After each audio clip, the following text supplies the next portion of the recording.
Leonardo DiCaprio, great guy. He actually genuinely cared to know like what our background was and cared to know, hey, who's protecting me? Like, how did you get into this industry? And actually communicate with you and have more than just walk by like I buy kind of thing. And Kardashians, not so much. And I never are you liked comfortable saying these names? 100%. No, I mean, I've said this multiple times before. Like, I've never liked them until you're going to be assigned to Kanye, and then obviously under the bubble, you have to be, you know, if anything else comes up for OT or whatever, you can work for Kylie Jenner or Kim or whoever it is.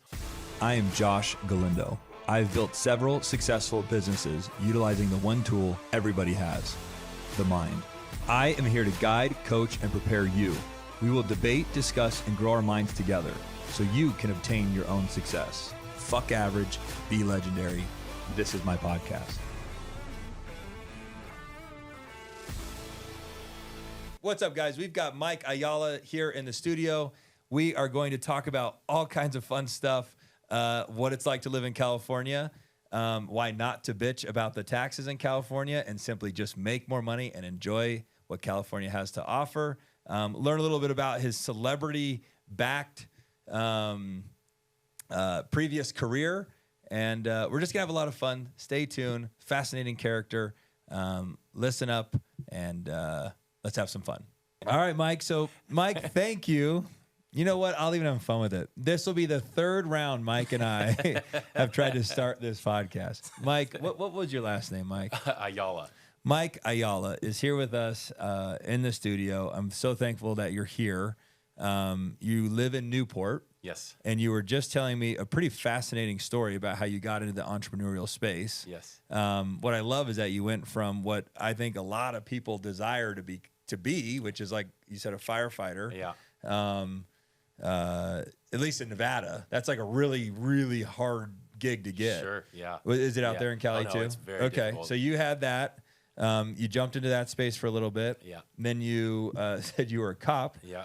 Which they always say never be a cop, be a firefighter, because everybody hates cops. I don't. I love them. But you were a cop for a little bit. And then I'll let you pick it back up from there, because it was a fascinating story, but we weren't able to get it. That was kind of the jump over, transitioning into the entrepreneur space. I got an opportunity to move back to Newport, and parents-wise, that was very difficult. I almost got disowned for leaving, obviously, because they're just so used to pension, right? You work 30 years, get a pension for the rest of your life, and you're leaving a paycheck, a steady and solid paycheck-to-paycheck career. Yeah. They're probably shocked. It was. And did you have anything lined up, or you just said, I'm out, and I don't know what I'm out, and this gentleman, Kobe Bryant's bodyguard, said, look, I think you should start your own business doing private security for celebrities, and I'll kind of mentor you and guide you along the way. And sure enough, I mean, he introduced me and had me start working for a couple people like Leonardo DiCaprio, Conor McGregor, Mike Tyson. And then from there, I met the Kardashians, and I ended up working for Kanye West for a couple years. Jeez, bro, you have a pedigree. And then from there, it was like I just, kind of blew up with those celebrities. And then my last client was Selena Gomez, and that happened right before COVID. Okay. And right before COVID, it was kind of like she was living down in her Newport Beach house. She went back to LA, and that was kind of the stop for me, was just because she wanted me to continue on with her and go back to LA, but that drive is just a nightmare. And most people don't know, if they're not from Southern California, like from Newport to LA is probably 39 miles. But that trip can take upwards of 2.5, 3 hours to get there. And to me, any freeway in California is a pain in the ass. It's a nightmare. So I can imagine you knowing it in detail. Yeah. So then I finally stepped away from that, sold my security company. Did you sell it? And I did. And then I still dabble every now and then. Like, I have all my credentials and CCWs, and I have plenty of buddies that are still in the space. And so if they need help or something like that, I'll randomly work a shift if it's a fun gig or something. Yeah. It's like, hey, we got the gala or we got something, the Oscars, the Emmys, just come help out, and it's cool to be around that again. Before you keep rolling, because that's easy to do, you're just going to keep going down into what you're doing currently. But sure. I have to ask, what does the bodyguarding entail? Like, these are some pretty high profile people. Like, you're in charge of some really, really special people. Definitely. And it's your company. Yes. So You know, certainly the gigs that I'd work on, and sometimes I'd be, you know, it sucked because it was like, as you obviously become the owner of a company, you start to do less of the groundwork or Sure. the bottoms Sure. scale. Sure. And, Yeah. But some of the celebrities or high profile executives, They want they're you. like, I'm hiring you because Yeah. yes, I'm hiring a team of other people, but I need you, you know? Yeah. So then it starts to get into, okay, balancing work and being a boss plus, you know, hey, time management of, okay, well, I have X, Y, and Z to take care of too. And then it's like, because those are like 12-hour shifts when you're generally with them. So it's, you know, sometimes days are very slow. They sometimes will stay in the house all day long. They might leave to go eat lunch or do a dinner with a fellow friend or client or whatever it is that they may do. And so that's a very easy day. Other days we're traveling to the other side of the country. And the pluses of that is, okay, we go with a team of a couple different people, and then on the, you know, we do a regular like 3-4 schedule. So if they're say in Europe for 10 to 12 days, then it's like, cool, I get to work for 3 or 4 days. Then on my days off, I'm literally basically got there for free. Sure. And then now I get to enjoy, you know, a new area and you know, have a good time while essentially I'm being on the clock because I'm still getting a per diem and Wow. I get obviously a hotel to stay in. That's generally we're staying at, you know, 4 or 5 star hotels, and we get to eat at the best restaurant. So a lot of perks, and then you know, as far as obviously I had my daughter was probably born 2 years into my executive protection startup, and so Okay. that was very tough, you know, Sure. leaving for periods of time. And then it's like, oh, well, you know, I can't, if something happened, I'm, you know, wherever. It's like, I could be in New York. I can't just pick up No. and, hey, I'm there and, you know, whatever. Oh, somebody's not there for school or you're sick, whatever it is. It's that was, you know, tough to get accustomed to. I would imagine. But you know, thankfully there's in my generation we have FaceTime, and I could, you know, do some FaceTime, Yeah, which yeah. I can't imagine back in the day. I know. It's a how crazy you would thought. do that. Yeah. But so you know, it worked out, and but yeah, definitely. I think because I also had a billionaire that was, most of the celebrities, paparazzi's like your only threat. So there's Okay. no real, everyone thinks like, oh my God, you know, who are you fighting or whatever. Paparazzi are like generally the only threat, and they're almost fighting themselves. Like I've seen a bunch of them literally throw haymakers at each other to get the picture that they Oh, need, because man. that's how they make their That's living. their livelihood. Yeah. The only guy I actually had, he actually was in the marijuana industry, and he owned the #1 selling nutrient in the world called Advanced Nutrients. Okay. So billionaire, his product sold in like 90 different countries. So we traveled everywhere, but he actually had a $10 million hit on him. So like legitimately, he only hired pretty much either, you know, ex-cops or active cops, or like Navy SEAL guys, part of his team. And like when we rolled out, if we ever did roll out of his compound, I mean, he acted as if we had lights and sirens. I mean, we rolled out in armored vehicles, Oh my and we'd be gosh.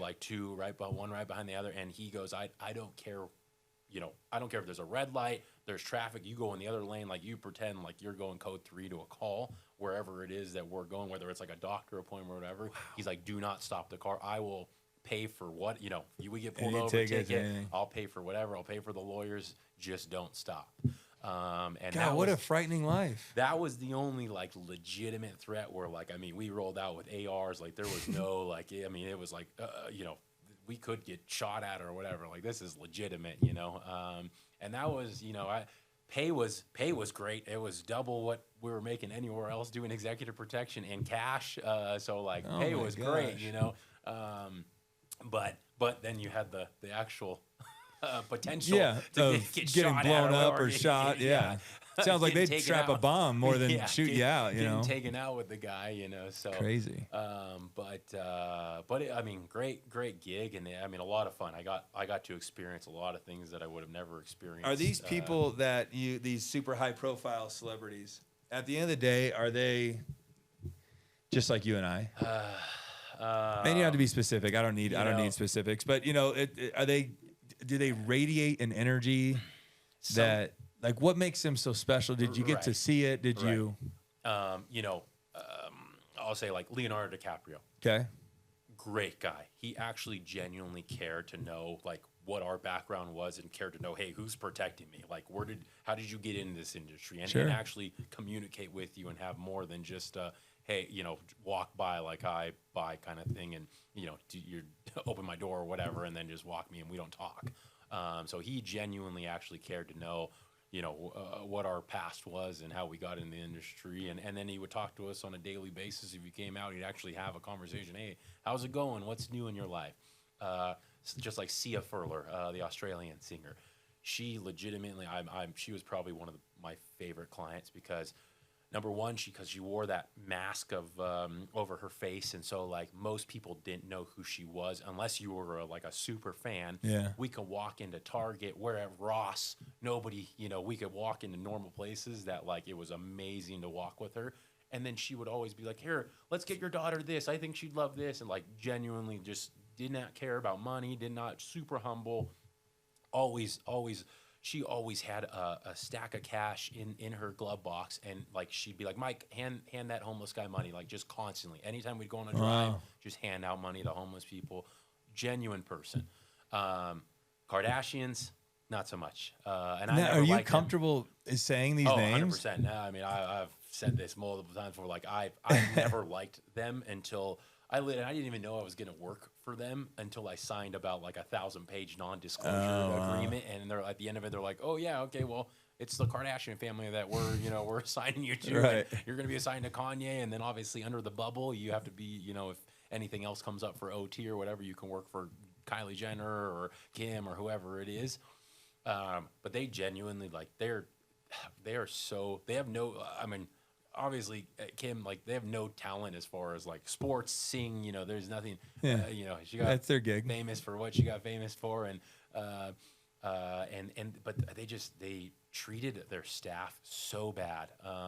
Like they're just better than everyone, and it's like half the places we went to, a lot of those people, like especially Beverly Hills, it's like we go into a 5-star restaurant. Most of those people in there have as much, sometimes if not more money than them. Just not the fame. And just not the fame. Yeah. But it's like, and then those people are just humble. They don't, there's nothing. They don't need to act like they're better than you or whatever. And that was just super disappointing. I didn't like that, and it almost backfired to me. I tell this because Kanye would come out and like everyone would obviously who worked for him, especially like all the new guys who just started in the industry, and maybe they might have been just like frontline guys like on a camera system, so they're not really like his bodyguard, but they're on the compound.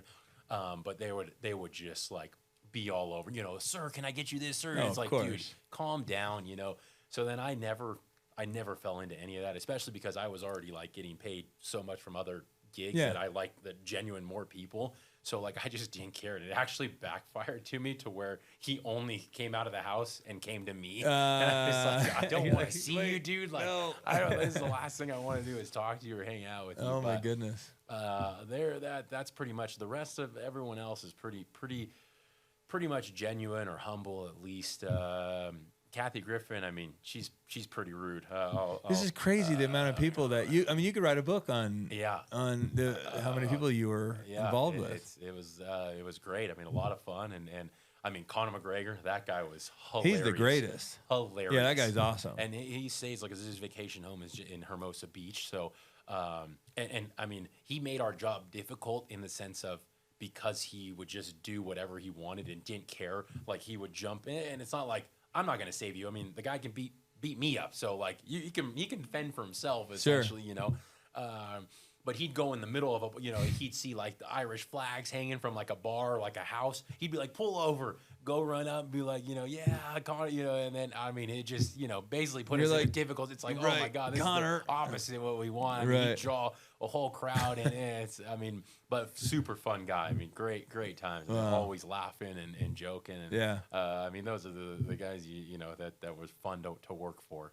But yeah, definitely an interesting lifestyle for sure. Sounds those it. Years. How old's your daughter now? 6. So you said she was 2 at the beginning of that game. So she's 6 like 4 or now. 5 years ago now. So you have 2 chapters of your life. It sounds like you had that one, and then what's your new chapter looking like? Now after COVID, then it's kind of I got into the whole finance space. I guess you could say with credit repair was the first step I took and started working when I started working with a bunch of lenders and realtors. So I started a credit repair company, and then that was probably right at middle of 2021, and then did that for about a year and a half, and then decided to jump into the mortgage space where I have here in Vegas with my partners, and started that, and then figured, I might as well just go all the way and be like, the guy in the corner with a trench coat and says, what do you need? What do you need? I got it. And open your jacket. Credit repair, go all the way with clients and be there from start to finish with them. And yeah, the Oppenheim Group is obviously a more luxury space. So, do they necessarily, the credit repair doesn't so much match with that, but at least as far as having my license, I have the ability to help everyone that's, regardless that starts in the credit repair or lender, from our lender. Or what price point, doesn't matter either. Price point doesn't matter. So what would you say that most of your time's focused on now?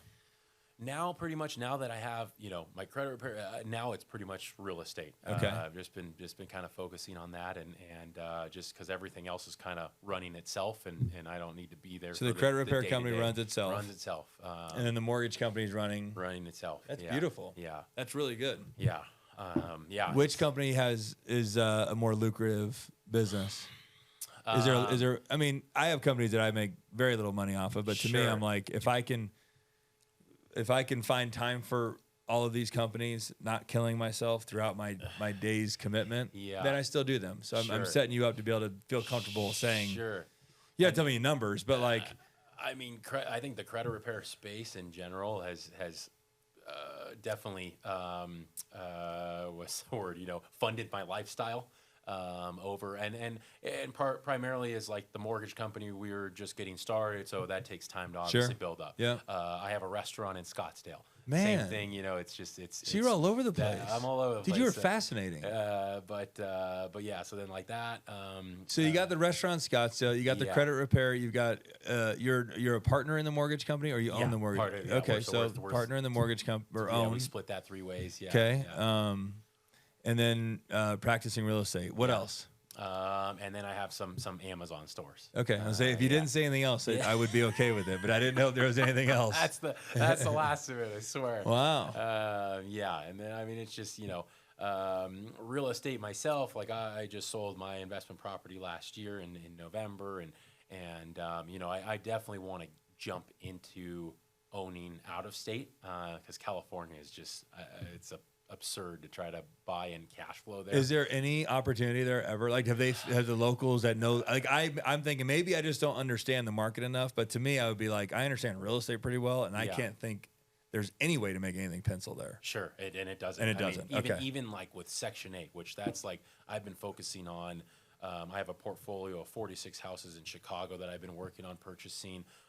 26 in Alabama and 39 in Mississippi, and they're all Section 8 portfolios, and that's primarily what I'm gonna probably start to focus all my funds and investments toward. And I really want to slow down on the basically just have passive income now, and 100%. mailbox money, Yeah. I guess, instead of having obviously, thankfully, most of the companies are run themselves, but I don't have to be involved with the day to day. But still, it's that income could essentially stop at one point, and it's done, and then it's like, okay, well, I just lost that stream of income. Yep. There's nothing. That's how I look at my from whole that. life. Exactly what you just said is passive income, not have to get out of bed income. Yes. Because my fear, see, I started in real estate. I didn't build any businesses. I was a realtor, and with those peaks and valleys, man, I was like, I cannot live this way. Yeah. And so I was like, I have to find something to fill the lows. Sure. And that was my rental game. Sure. Yeah. Because certainly, I mean, most of us took a huge hit last year. I mean, with credit repair and the mortgage side, I mean, it's rates are the highest they've been since obviously COVID time when they were 2.5%, and so certainly again, it's like, okay, how do I supplement what I was used to and find ways to where I can supplement that and have it be steady and long term without having to worry about anything. And so So what was your investment property? Tell me about. You had that in California? I did. Give me. I mean that should be an open book if it is. Oh yeah, I got super lucky with that property. I had great story. It sounds like older gentleman. He basically. And ironically, he had it as an old weed farm. This guy was like 70 years old, just old, rocker dude, and he had a bunch of weed plants on the property. It was like growing out of the ground. Yeah, it was a 5-acre property. Oh man, and just growing out of the ground. Yeah, like a farm. Yeah, like a farm. Okay, yeah, not hydroponic. Small farm. But yeah, I get it. That was he was funding his property out there and loved the lifestyle of just kind of living in a rural area. Neighbors are far apart from each other, and he was happy, but so then one day, he says, hey, I'm getting too old, and I want to sell all this, move into a small little condo somewhere close to his son, which is in Orange County, and so this was probably it's probably about 45 minutes outside of Orange County, so it's called Lake Matthews. Okay. So I ended up buying it. I bought it for $660. Okay. In 20, was that a rip on day of, or is that just a good buy? It was a pretty good buy because I think the houses around there. I mean, they were going for not too bad, like maybe $100,000 more, like $750, somewhere around there. So good buy. He was, I knew him for a little while. He said, "I like you, Mike. I'm not looking to make very much on this, and I've thrived here because of his business was paying for it." So he says, "I'm good," So he said, "I'll help you out. It's your first property here, and you're what a trying to good buy dude." it." Yeah. So great buy. Bought it. Yeah, 2020. Fixed it up a little bit. So it had a 3,000 square foot metal warehouse on it, and then it had a 2-bedroom, 2-bath mobile home. On top of the 3,000 square foot main house. Okay. And that was all built. The main house and the warehouse was built in 2009. So not a very old, 11-year-old property essentially. Yeah. And so everything was good. I mean, blew through the inspections. There was nothing really. I mean, I didn't need very much. 2009. It's a new house in California. Yeah. So decided to rent it out.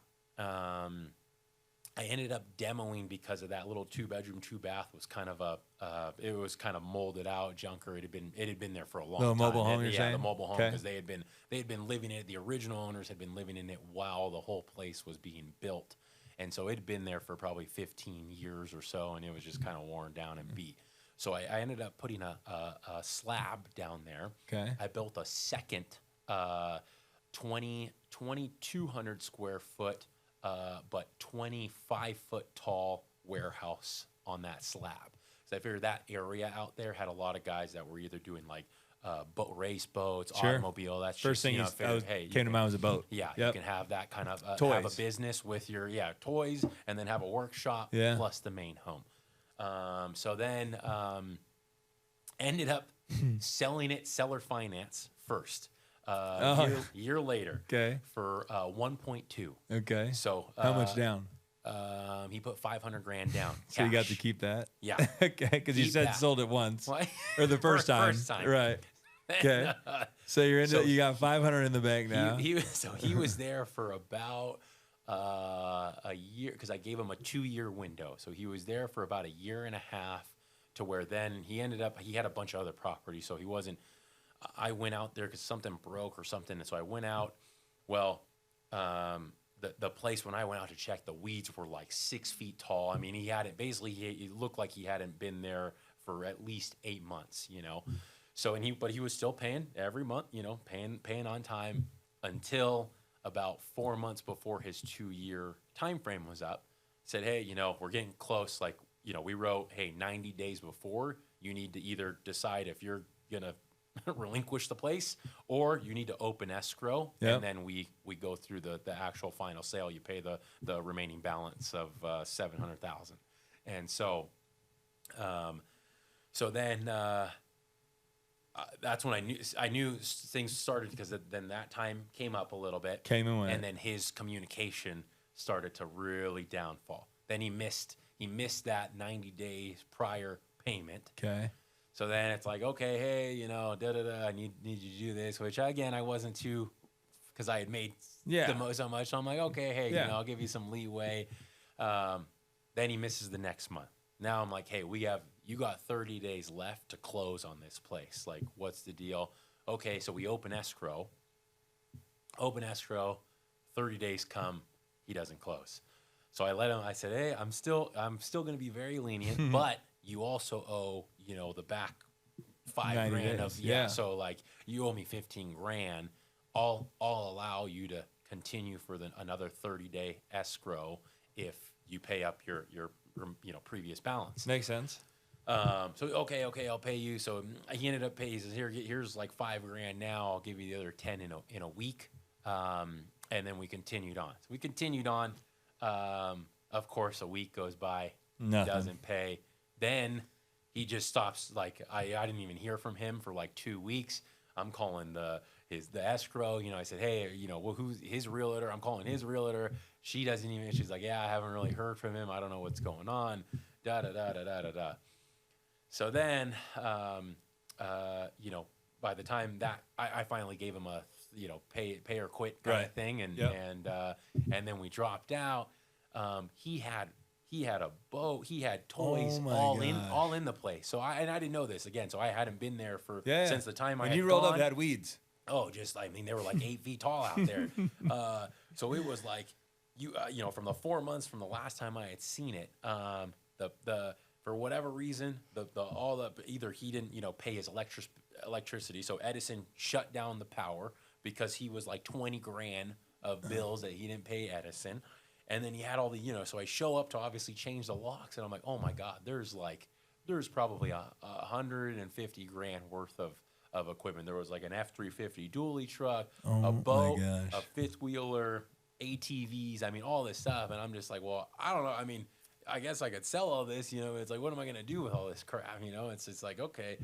So then he comes, he says, hey, give me 72 hours, I'll come clean all this stuff out. I said, cool, good, clean it out. Right. It probably took me like 2 months to. It cost me $7 grand to do a property cleanup for just the weeds. Again, it's a 5-acre property. It took those guys like 5 days to weed whack all that and clean it up. And then so it took me about 2 months to get it ready to resell again. Okay. And it probably threw in about. He came and grabbed all this stuff. Grabbed all this stuff. Right. Most, other than like, I guess the F-350 was just broken down. The engine was broken or whatever, so he left that behind, and that was pretty much it that he left behind. And then got it ready, prepped, and then I ended up doing kind of an off market thing. I had a realtor who says, hey, I have a buyer who just fell out with something very similar to your property. And so then, I kind of did a little off-market thing, and I ended up selling it for $850, which I gave that guy a good deal because it ended up appraising for $975. Wow, so that first buyer was already the first buyer, he overpaid from the get-go. Oh, yeah. But he probably did because of seller financing. Yes, seller finance. And then, the shops, it was prime for what he wanted to do, so he was just all about it. So they closed? They closed. So $850 plus the 5. Yeah. And you bought it for $660. Holy shit! Yeah, you did pretty good on it. Yeah. So I said, really good on it. I wonder if every property would be like this, right? Is this the real norm? Estate, man. No wonder everybody likes real estate. This is exciting, Yeah, I could do this all day long. That's cool. I'll take some stress because definitely those parts were stressful. Oh my gosh! It was a little bit of a never-ending nightmare for a little bit, and then thankfully it turned out okay, and then when did you close on it? You said last year? November. Just recently. So 5 months, 6 months. So now you're trying to find a home for the money? Now, yes, and now that's where I'm really wanting to focus all on that Section 8. That's just kind of, I've been wanting to invest in Section 8 over the last year and a half. I've been doing my due diligence on it. And, sure. And it seems to make sense. And of course, God forbid if there's another pandemic, at least we know, hey, that's guaranteed. And that money's rental, coming. And I don't need to worry about. Obviously, someone in California, oh my God! With all these squatting things going on, people are just going to Airbnbs and taking over. And it's. Do you think there's a strategy of those guys out there? Oh, I think if California just came out and said, "Listen, you guys all think this is bad policy. We know it's bad policy. Our intention is to depopulate the state. Then all of a sudden we would go, damn, Gavin, this whole time I thought you were an idiot. Instead, you're a genius. I get it. Like, do you think there's something to that? Because the policy is so discouraging to like every aspect of life. Yes. Yeah. And there has to be. It just doesn't make sense. I mean, they're literally giving more rights to the people coming in to rent or whatever than they are, the home buyers. And yeah. It's just, I don't understand it. It's wild. Your family still out there? Yes. Oh, yeah. And any talks, any rumblings? I'm just curious because like Vegas is literally, I'm actually afraid we're going to become California because so many people are moving into Vegas. Yeah, it like flooding. Yeah.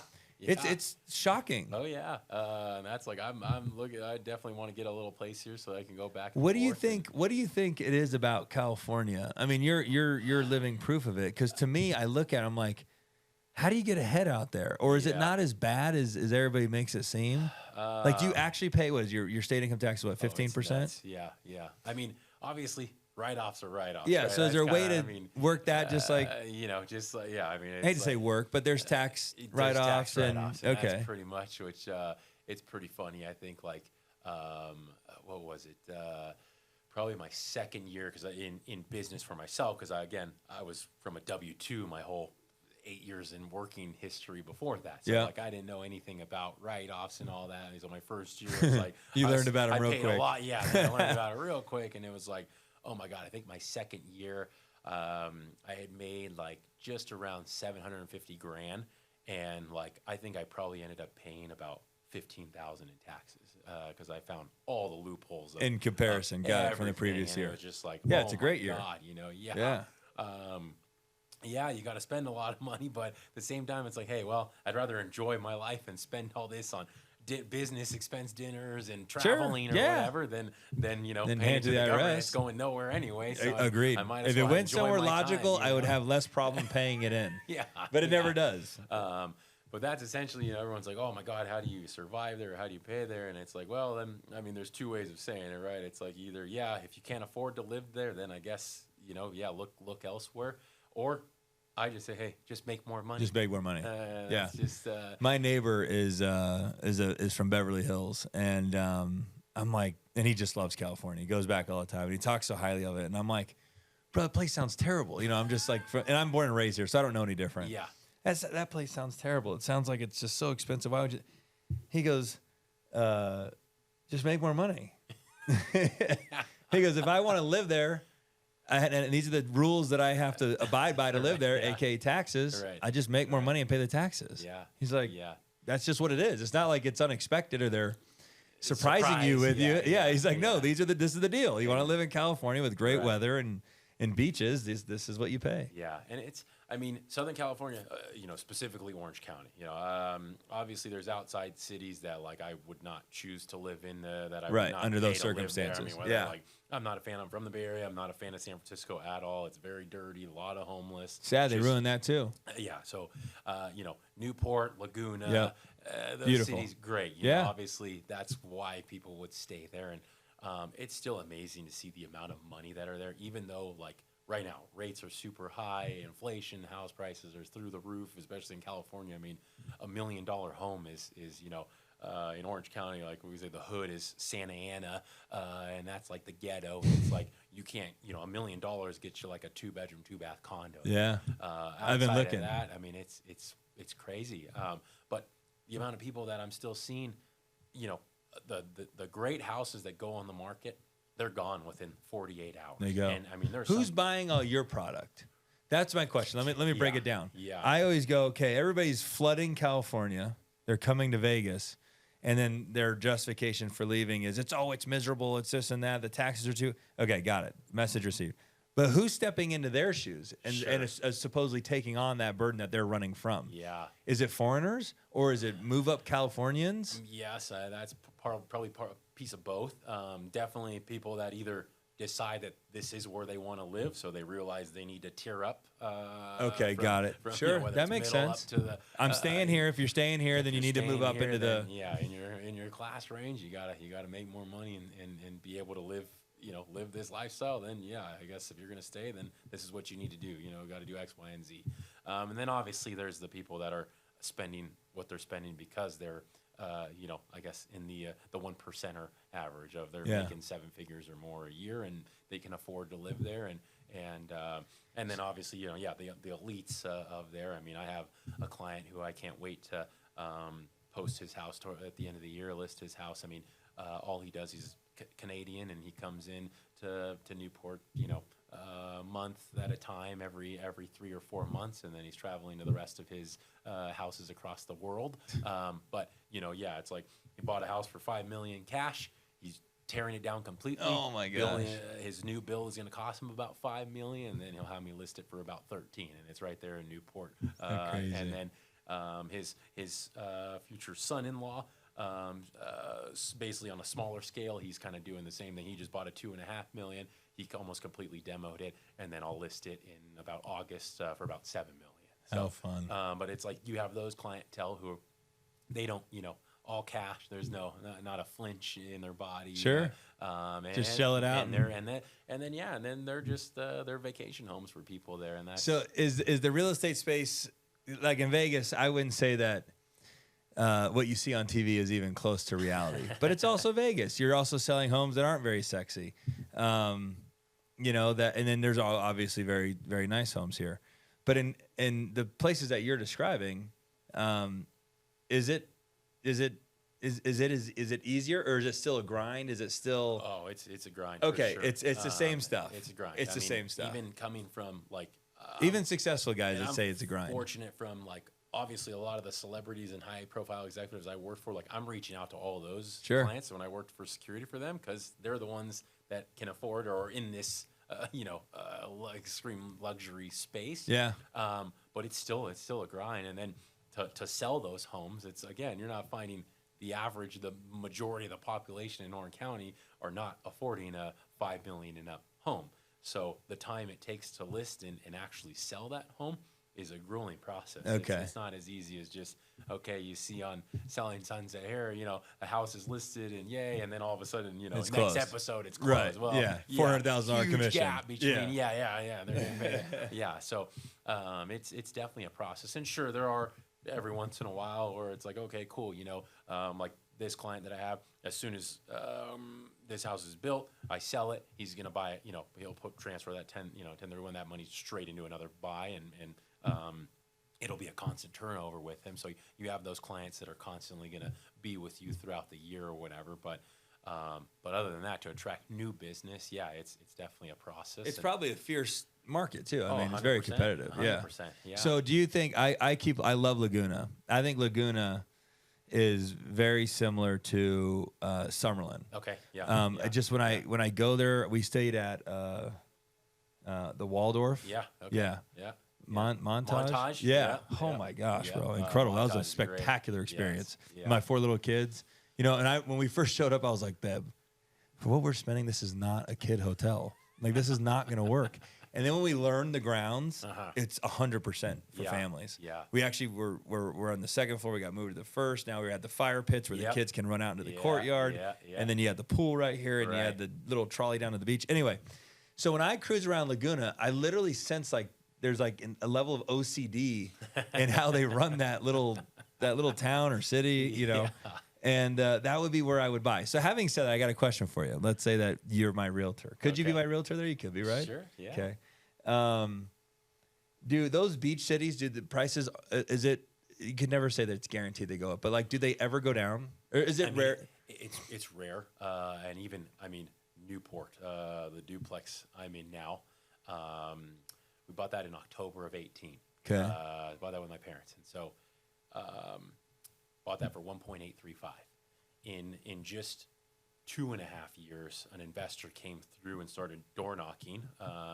And he bought probably 3 or 4 within a couple streets of mine. We declined, but he had already offered $2 million more. He'd offered So like 3.8, like 3.4, I think it was right around there in a 2-year time frame. Wow.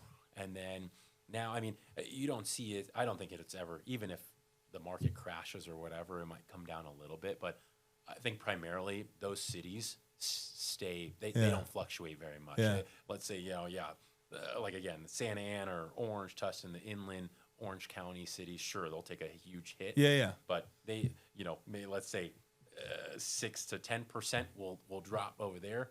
It might drop maybe 2% on the beaches. In the beach cities. They just don't Now, drop. Laguna's a beach city. Yes. Okay. Yeah.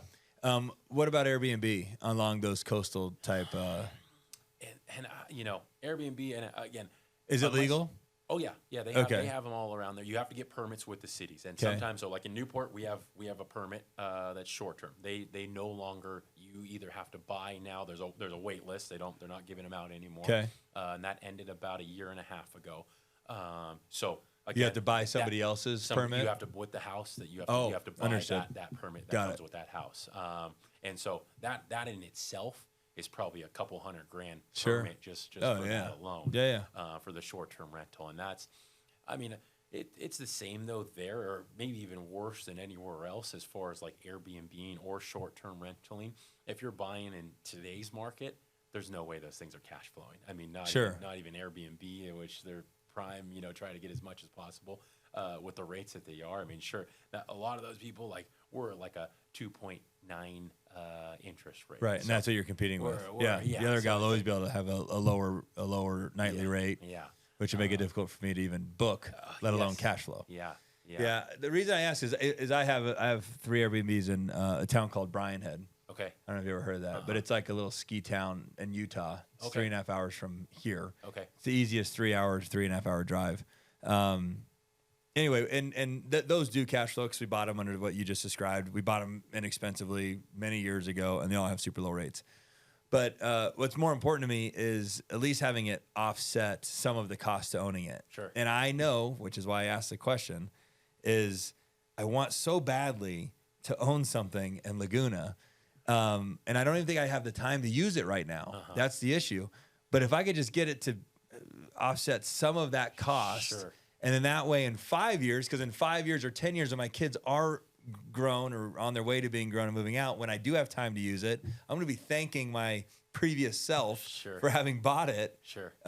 Because I know that the price, essentially 10 years, there's an argument that would be doubled. Yeah. Oh, yeah. 100%.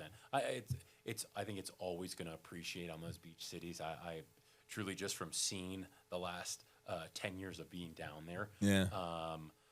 There's just, I think it's always going to go up, and there's definitely opportunities because my parents I've been looking for them, and they actually closed on their house, their third one, tomorrow. Nice. But they were looking in Laguna, and there was like a triplex, and they were asking like 2.7, and it was a fixer though. So like I think ideally it would have been for the 2.7, you get in, and then probably put in maybe $400,000 or $500,000 into it. Okay. I think out of that, it probably would have been worth about $4 million, and it was probably not even a quarter of a mile straight on that main street that goes directly into downtown Laguna. Yeah.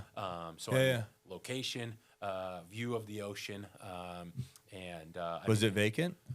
They had somebody living in there was like it was a 3, a 2, and then like a studio 1-bedroom kind of thing. So they had a tenant in that studio 1-bedroom. Are they gonna boot him or let him stay I think they were gonna let him boot him because I think most of the people that came to that were gonna just completely gut it and rebuild it up and then try to re-rent it out. See, that would be a good move instead of an Airbnb. Yeah. By that, have the long-term rents offset the cost of owning it. Keep one unit open for me. Sure. And that's just if I go randomly. Right. Then probably the move then would be let that appreciate. Right. And when it's time to really enjoy it, you sell that and buy something that is just for me, not a triplex, not a duplex. That might be the move. I'll have to consider that. Yeah. So tell me, you said you have a little girl. Yep.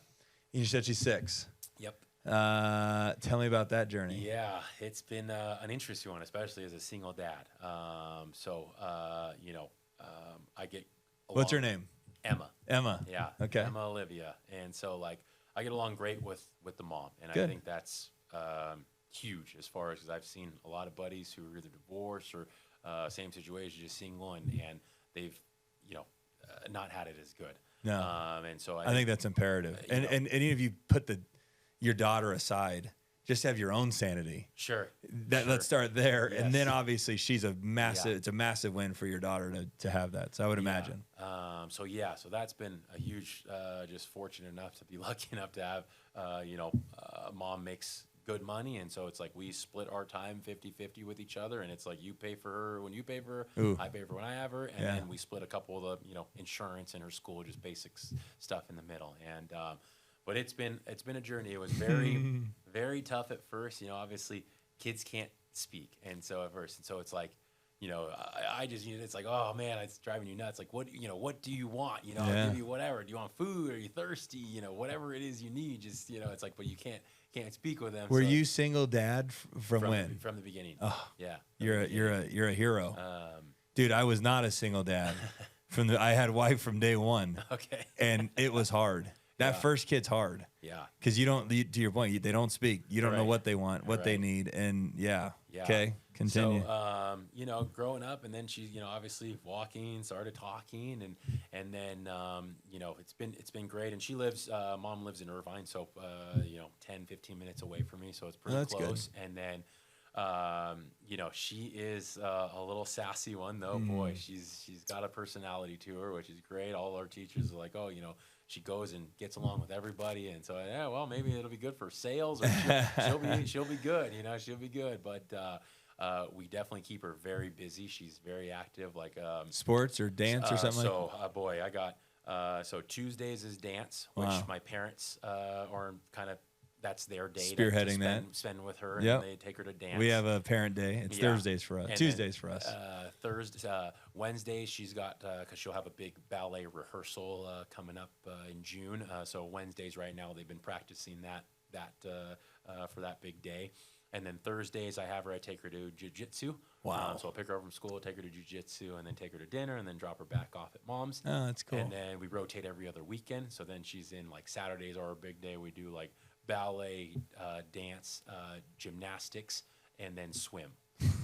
So she is very active. She's rocking. Yeah. So like, does she love it? Does she even realize she's busy? No. She just thinks she has the greatest life ever. It's like, oh, Daddy, let's go to the trampoline park. Right. That's we have that rock and jump out there, and so it's like we have a membership there, and oh my gosh, I mean, I'm like, you got to be tired after all this. It's like I'm exhausted. Yeah. But no, she's ready to go jump on the trampoline park and get her Dippin' Dots ice cream afterward. I mean, it's just. So we have our routines, and it's good. That's cool. But yeah, it's definitely a big responsibility, and that's part of, obviously with everything I have going on I typically travel like once a month, and I have my little triangle of Newport, Vegas, Scottsdale, and go around in there. And then, obviously, trying to travel, work, and then my personal life of just making sure I meet up with friends and enjoy myself in my downtime, whether it's relaxing or going out with friends. Yeah. And then daddy responsibilities. So it's definitely finding that balance between that is it's always a constant change, but definitely I've always adapted to it, and it's fun watching her grow. And now she's in first grade, and she'll be turning 7 in a couple months, August 1st. But I'm excited. Is there a lady in your life now? No lady in my life now, and I think part of it is just I've been so busy and focused on wanting to build up all these businesses to like the best that they can be. Yeah. And I think I really, financially, I want to get to a point where I want to be set to where I don't have to worry about money anymore. Sure. And why not? And then at that point in time, and I'm not opposed to, if something happens, organically, and I meet someone, great, But you're not out there searching. But for it. I'm so busy, and it's like now the Oppenheim Group keeps me. I mean, they got events after event after event. It's like we were just at Stagecoach this past weekend. Before that, it's like, a big party down at the San Diego office, and there's just constant things going on. Do the twins? How do you guys? Jason and Brett. Yeah. Do they go to all the events? Jason primarily does. Brett kind of does his own thing. He'll just kind of stay mostly in LA. Like he was there. Both of them were at. Just curious if they were pushing themselves to also be at all of them. They're very different. I say like Jason's the very outgoing, active one, and Brett kind of just he's more like I think he's got a girlfriend now, and he's kind of been low key, and I know that's what he wants more. Jason's very like wants to be at all the parties and you know all the good stuff that he can make it to, and it's definitely fun having them there. It's very different because of course even going out with a couple other cast members like we did this weekend, it's like, you know, walking through Stagecoach, it was like, oh my God, we got stopped every 5 minutes.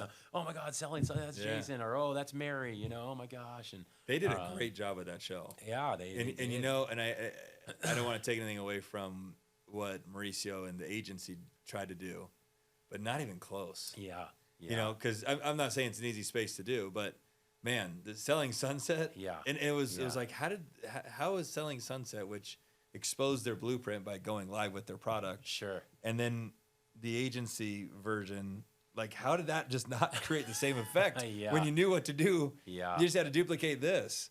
Yeah. But yeah, no, I thought they did a great job. Them, and then who's the? I mean, I was a fan. My wife was a fan. Yeah.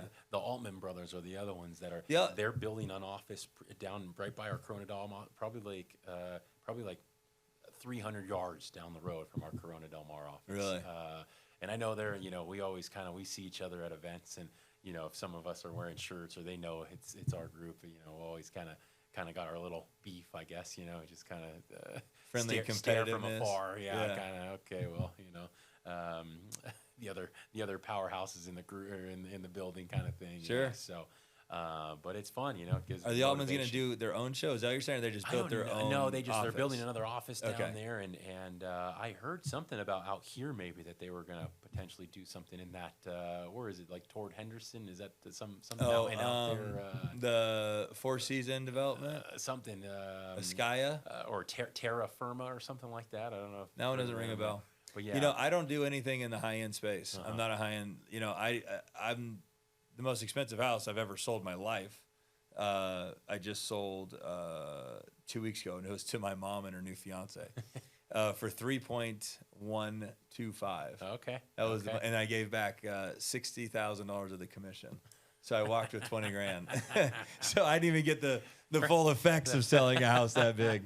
But I've been in the flipping space for since I bought my first house in 2008. Right. And I've made on regular size homes. My biggest one was $325,000. Nice. So it's not that I've never seen big money. I just don't need to sell big homes to see big money. Sure. But what was I getting at with that? So out here, yeah, these guys from LA come out here, or California, these other big cities, and there's expensive product, but a lot of that market's kind of the top 5 guys that run it.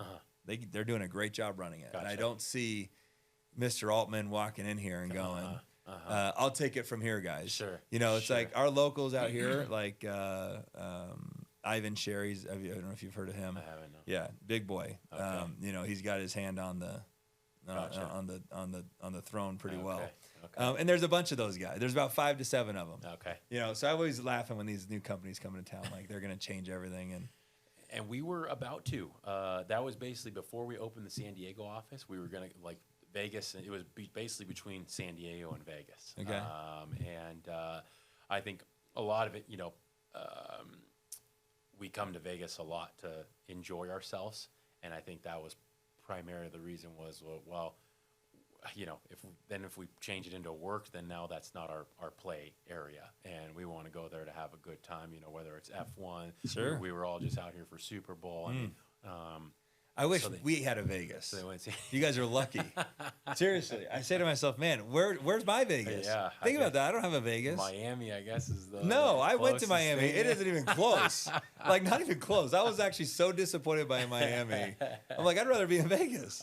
No, but we don't. We have the best food. We have the best service. We have the best attractions. We have the best entertainment. So even when I go to these other places to try to seek that, I'm kind of screwed because I'm like, man, they're just not like Vegas. They're not motivated by a tip. Yeah. You know, it's like Vegas. You can give a guy $100, he'll run half a block to go get you a Red Bull if he had to. You know. You go to California, give the guy $100. He's gonna be like, "Sir, we don't accept tips," you know, or something stupid like that, you know, or whatever other state. But all right, last question. Not last question, but towards the end of this exchange of information, what are the Chicago properties going for? What's the average house out in these? You named Not 3. very much, just like and that's touching back onto fluctuation of whether if there's a crash or whatever. These are also They never move. They never move. I own homes in the Midwest. Alabama, Birmingham. Yeah. It's like those homes are gonna probably they've been 60 grand for the last 50 years, and they're gonna probably be 60 grand for the next 50 years. You know, So is that the number, about 60 so in Alabama? In Alabama, Where you start? That's like a 3-bedroom, 2-bath, roughly anywhere 60 to 70 grand. Okay. That's basically, you know, in like a 1,400 square foot home. Yep. Mississippi, pretty much they're right on par there. 55 Gulfport, to Mississippi. 70. Where are you looking? Hattiesburg. Okay. And then Chicago, basically just south of downtown, roughly. So with this portfolio, the guy was asking 6.2. I talked him down to 4.95 over Holy the last shit. Yeah, over the last year. It's been like a year. I did an appraisal on. I had 3 homes done just randomly. I called up an appraiser out there. I said, just randomly do 3 Hit these houses. 3 as a test subject. Because the average price for that price point at 4.95, there's 46 houses in there, so I think it was like 107,000 a home. Okay. Majority of the bulk of those were 3-bedroom, 2-bath. Some were 4, some were 2, and then like I think there was 2 or 3 that were 5 bedrooms. But, Got it. The appraisal came back, and they were appraising anywhere from like 160 to 170,000. Shit. So, you know, yeah. So I was like, okay, well, that's instant, you know, at least $1.5 million in equity walking into there if, you know, they all end up appraising somewhere around that price point. And ironically enough, about 2 months ago, a portfolio that was 45 houses came on the market. They're asking $8 million for it. So You need to go pull the trigger on the 4.9. and the other guy, so he pulled, like I haven't talked to him in like 2 months, and they pulled it off the market, but the realtor still randomly, he'll keep in touch with me, and he says, you know, if you want to make an offer, like he's still open to selling, but right now, he ended up pulling it off, just got too many lowball offers in like the 4.7, 4.6, like all cash. Just didn't want to mess around. Just didn't want to do it, but Man. But yeah. So it's crazy to see the price point differences. Oh, yeah, for you? Anywhere in the Midwest. Yeah, I mean, it's like, oh my gosh. Yeah, for you, it's a real big 60 shock. grand, you know, Yeah. wow, yeah. I mean, you can't even get away with, you know, the down payment is going to be more than that on a California home. Oh, yeah. But, and then, I mean, just the like the Section 8 model, it's like the 3-bedroom, 2-bath is the house to have for that, their price point of, The sweet spot? Sweet spot of the bedroom count for what they're getting for fair Until market you get rent. maximum based on that 3rd bedroom. Yeah, and I mean it's amazing because it's like, you know, you're getting $1,400 for a $60,000 house. It's insane. You know, it's like, oh my gosh, you know, I mean, yeah, your ROI is It's great through on the roof. those things. Yeah. Yeah. I own about 45 homes in the Midwest. Okay. And I just tied up a 3-plex for $140, Okay. and each unit is rented for $900 a month. And it's like got new roof, new windows, paid off solar. It's insane. Yeah. And you know what I do is I buy 1 in Vegas for every 5 I buy out there. Okay. I try to just keep that balance. Obviously, it's not a perfect science because different opportunities come at different times. Sure. But that's generally my rule of thumb. Okay. Just in case that little town like implodes, I got like a backup in Vegas, you know. But and Vegas is more of an appreciation play because to your point you mentioned about California, it's kind of happening here in Vegas. It's very difficult to find. I got a good one today. I'll probably keep as a rental. But it's very difficult to find deals that cash flow in Vegas. I've been It's not in the Midwest, man. I love those. Nope. See, in your game, so my thing is, it's like every time I say between 50 and 60,000, which could take 2 or 3 flips, I purge in Midwest. Okay. Purge. Yeah. Purge. Yeah. You know, you could sell a house, and really, I mean, I bet your commissions are even because of that $1 million, assuming the 3% now. You know, 30 grand. So a few houses, and then you just pop another one out there and pop another one. Yeah. Okay, so you're gonna start plucking some. Are you gonna buy a big? Why don't you start small? Do you feel like you? I think that's what you know I what? need, That's how I started in the Midwest, dude. I went out there and I bought one. But you know what attracted me was a guy that had a package of 40, and I went out there and I just started driving every home. I drove 17 homes, trying to bang out 40 homes in a day, which was a totally delusional thought process. By home 17. I was like, I know this fucking town like the back of my hand now because it was like, you know, I didn't know where I was going, so I couldn't be efficient with the driving and then I was like, I'll just, to your point, I wasn't ripping them because there's not much to rip. It's like the house is 60 grand, right? So rip out there's like 50, you know, And then if you buy it for 50, even if you buy it for 40, there was a laundry list of repairs I had to make. So if I dare, based on this package I was going to buy from this guy, so if I dare go and hit them all increase the prices of the rent, increase the rents, they go, well, I need you to fix all this stuff. So I'm like, I'm just going to go on the MLS and just start buying one at a time. Then I'm not overcommitting. I don't have to, if it doesn't work, I'm not married to 40 fixers. Yeah. And that's what I did. And I started with one. Yeah. Yeah. And I don't even know how many I have now. I know it's about 50. Okay. Yeah. Yeah. Yeah. And then you just slowly pluck them. When you get a little bit of extra money, you shoot it out there. So. Yeah. I think that's definitely going to be the play. I'll just start doing one at a time, and then I'll find a solid team. And I think I'm going to start focusing somewhere in like St. Louis. That seems to be a good market that I've been kind of itching toward over there as I'm looking, and then just find a solid property manager out there. That's huge. And then just build with them, and then to where again I don't have to do very much other than okay, here's my earnest money or whatever, close, and then they take over. You do whatever, bill me with whatever repairs are in there, and then take over from there. Find a tenant, or if there's already a tenant, great. When you get that good property manager, you can do that. That's what we do now. I go out there about every 15 homes I buy. Otherwise, hey, is this a good one? And then the great thing about my property manager, she's got so many that she manages. She's picky and choosy. She's like, I'm not taking on any new homes that I have to be afraid for my life in the driveway collecting rent on the first. Yeah. So she'll be the first to go, I don't want it. And for me, it's perfect. Yeah. So if the rent is easily collected, she takes it. Sure. And because of that qualifier, I'm only buying good product. Gotcha. So that's another thing that has served me well. Yeah. Cool, man. Well, you've had a fascinating run. How old are you? 35. Oh my gosh. Yeah, that's a lot of action in 35 years. Well, congrats on being a dad. Yeah. That's awesome. Congrats on all the businesses. Congrats on figuring out how to stay afloat in California and thrive. Yeah. And thanks for taking the time to sit with me and chat it out. Oh yeah, it was great. Glad I came. Thanks Good. for having me. When do you leave Vegas? In about an hour and a half. Oh, you got to get out of here. Did you drive or fly? No, fly. Do you even drive? No. I don't think I could ever do that drive anymore. Did it a couple of times when I was younger, and after a couple, even 24 hours in Vegas. Yeah, independently, why would you ever drive? No. For me, I still have to drive because I have 4 kids. Plus my wife. It'd be like, well, I don't know, at $100 a flight, I guess it's not the end of the world, but we fly. Now they have JSX, and so I just hop on that, and that's probably one of the best things that could have created. I mean, for me, it's so easy, and show up, 15, 20 minutes before, hop on and take off, and you're there, and no problems, all that TSA nonsense. No. Oh, it's so smooth. Yeah, it's great. Okay. Well, safe flights. Yeah. All right, brother. Thanks. Hey, guys, that's going to do it for today's episode. If you guys want to learn more about the tools, tips, and tricks that I use on a daily basis to maintain my success, stay connected with me through all of my socials at I am Josh Galindo.